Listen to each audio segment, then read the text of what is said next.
Ladies and gentlemen, aviation fraternity, colleagues from the Private Sector Commission, members of the media, thank you for taking the time out of your busy schedules to be here with us on this momentous occasion.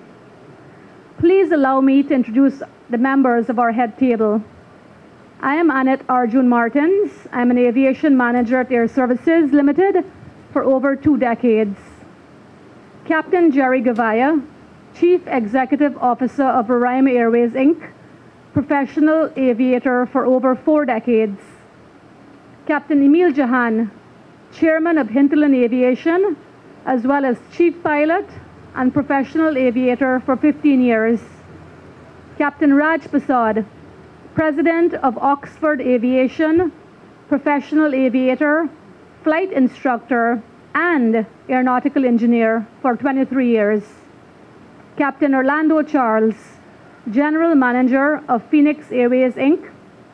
and Domestic Airways, founder of Flights of Hope, Missionary Outreach, and professional aviator for 15 years. Ms. Bryony Tiwari, Accountable Manager for JAGS Aviation. Mr. Carl Bowen, Managers of Wings Aviation. Mr. Sean Hopkinson, CEO, Hopkinson Mine and Aviation. Trish, now Larry, and Bobby. Right. We also have at our head table Trisha, Larry, and Bobby, members of the aviation fraternity as well. Today, we are extremely pleased to announce the formation of the National Air Transport Association. As Ms. Arjun Martin said, the 9 of the 10 operators who are present here today have formed an interim board, management board, and we have voted on an executive board. We have Ms. Annette Arjun Martins as the president, Mr. Jerry Gavaya as the vice president, Leary Barclay as the secretary, and myself as the treasurer of NATA.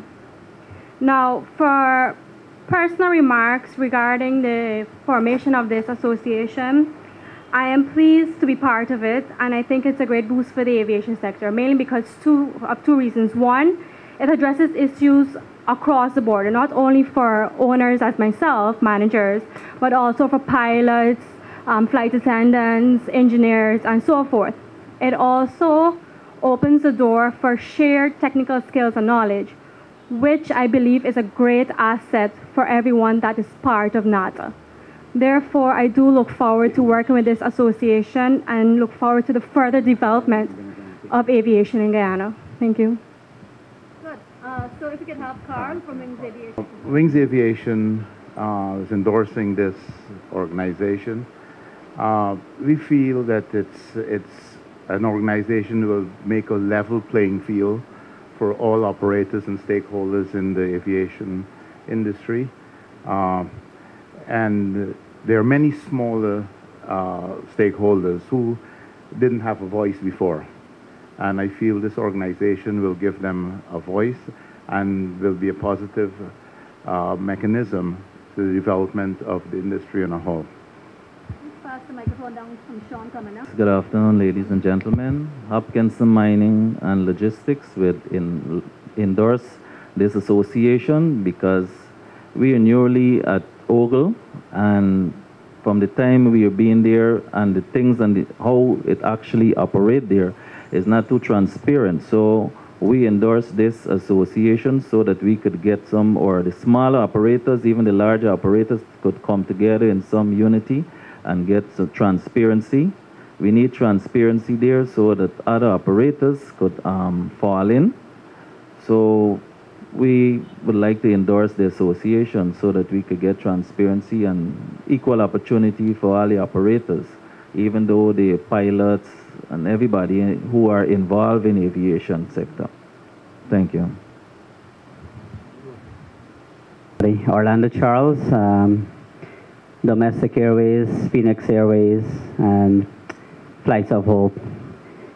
I initially had started my flying career 15 years ago, and 5 years ago initially started Flights of Hope. It was the first local missionary and humanitarian program here in Guyana, and subsequently into management with both the two other commercial companies. And I have been around Ogle for over 15 years. I've known where Ogle used to be and what it is today. And we are very happy that we came a far way, but at the same time, we want from here onwards for transparency in terms of the management administration and further accessibility in other areas so that we could further develop Ogle more in a domestic category rather than foreign aviators to take part of what we should actually have currently. And the formation of NATA, I'm very much happy to be a part of this for one reason is that it's the initial stage, and I'm happy to be in the formation of what is proposed or planned to be something very effective for local aviators in Guyana. Thank you. From Hinterland Aviation, I'm pleased and honored to be one of the founding members of the National Air Transport Association, NATA. This newly formed association will advocate for and represent all subsectors of the aviation air transport industry, with leadership composed of a team of experienced aviation professionals. NATA will ensure fair and equitable representation of all aviation professionals, aircraft owners, operators, and associates from the entire aviation sector. The leadership of this organization will be democratic and observe term limits of 2 one-year terms for the presidency in order to ensure that there is always equity and balanced governance. This leadership is based on the tenets of objectivity, application of due process, transparency, and equality. There will be no tolerance for discrimination among members, prejudice, and unfair preferential treatment on the representation of issues. This association, through its leadership, will support and encourage the implementation of policies that will promote flight safety, responsible management of aviation facilities, and aircraft operations. The leadership will also pursue and embrace strategies that will enable sustainable growth in all of the subsectors within the aviation industry. NATA's relationship in association with its stakeholders is committed to working closely with the Guyana Civil Aviation Authority, Aircraft Owners Association of Guyana, all relevant government and private sector agencies on the advancing of aviation in Guyana. Thank you. My name is Raj Prasad from Oxford Aviation. On behalf of Oxford Aviation, we are very excited about the formation of NATA. This association will bring together all the professionals of aviation in Guyana under one umbrella. The fact that camaraderie and brotherhood can be achieved towards the goal of professional development, representation, and ultimately safer skies is by itself an achievement. Every individual, regardless of level of expertise, will benefit from their fellow aviators' knowledge and experience and will feel like they have a brother or sister they can go to. That being said, I look forward to the building and strengthening of the aviation sector in Guyana. Thank you. Clay, I'm from Orion Airways, and I'm very proud to be the secretary of this organization. This organization has been in the making for some time, and the advent of an organization where everyone has a voice, pilots, engineers, everyone has a voice, where we can all bring our ideas together is something that's long overdue. And I would posit that today is a historical day in Guyana's aviation. We've taken a lot of leap forward. She said that I was an aviation professional for 4 decades, even though I like to believe that I'm 20 years old. But in this room today, there's an unprecedented collection of aviation professionals. I think for the first time, you have engineers, you have pilots, you have flight attendants, you have aircraft owners, we have operations superintendents and dispatchers in the room. And together for the first time, I believe, in all the years that I've been in aviation, that we will truly have an organization that will represent the technical professional issues of aviation in the truest sense. What is important as well, I believe, is to say to you that this organization will become a member of the Private Sector Commission, will be a member of the Chamber of Commerce, will be part of the mainstream private sector of Guyana. We are open to the membership from across the country of aviation professionals. It is our intention to work very, very close with the Aircraft Owners Association as well, the same way we intend to work with the Air Traffic Control Association, the pilot bodies, the engineer bodies. And so this organization is really a new paradigm in the development of Guyana's aviation. And I wanted to say that as an opening statement, and then maybe to open the floor for any questions. Good afternoon. Ms. Arjun, could you say what are some of the immediate problems or challenges the association hopes to address? How soon it will be meeting with government? And was Trans-Guyana invited to be part of this association, and what has been their reaction? Thank you very much, Dennis. We will be addressing the challenges within a very short period. Everyone will be kept updated. Transparency and accountability is our mantra. In terms of the broader objectives of the new association, we have spoken to several sectors with regards to being involved.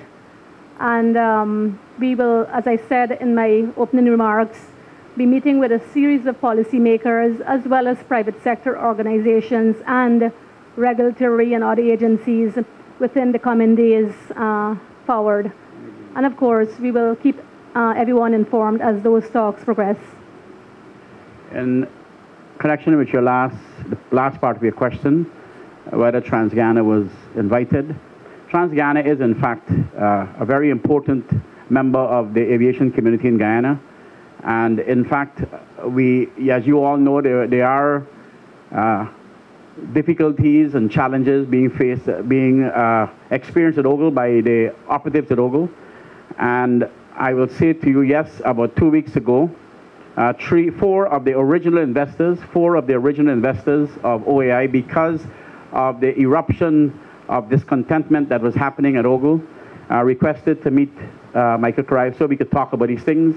And he actually refused to meet with us and for us to take the next step forward. So yes, in fact, coming out of those discussions would have in fact been all of this, but he refused to meet with us.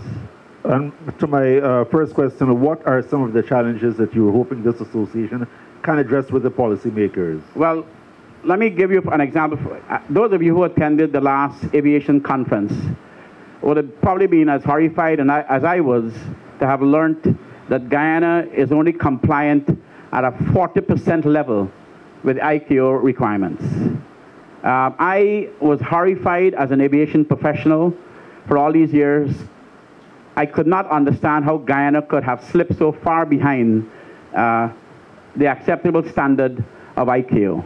And we believe that with the brains in this room, we don't believe that enough of that brains was being brought to the table to consult and to work in the development of the aviation sector to move us along where we could become a lot more compliant. And so there will be a lot of work, a lot of professional brain power that will go in, aviation brain and professional power that will go into this whole concept to work with the GCA and all the other stakeholders to move that 40% up to at least 60 or 70%, so Guyana could become compliant. Now, there are also many other issues facing, for example, the air traffic controllers, the pilots who fly the jungle every day will tell you that we have serious issues, and while issues with security of runways, fencing of runways so that we don't have wild animals running across those runways, issues of cutting the trees for the approaches, and so on. So what we are going to be sitting to do is to identify the list of challenges that the aviation sector face, prioritizing them and presenting them as a stakeholder partner with the government. So immediately those are some of the issues. The issues that are being faced, and I'm not going to shy away from the fact that we are facing challenges at OGLE, and this organization will in fact be engaging with the dominant groups at OGLE to try to resolve those issues. Already I'm happy to report that over the last 3 to 4 days, there are problems that was facing some of these operators for the last 2 years that are now being addressed by the management of OGLE as a result of the formation and the coming together of the aviation professionals to address this issue in a fair and transparent manner. So we are very pleased that already we are seeing results where our colleagues in the business are already being, they were calling, for example, to meet with the administrators for months and could not get an appointment. Within the last 2 days, they had 2 or 3 appointments, and things that they couldn't solve in 6 and 7 months are being solved today, and so on. So we are very pleased with that, and that is what we will continue to do. We will do it in a very responsible, a very professional way. In fact, somebody coined this is professionals doing professional work.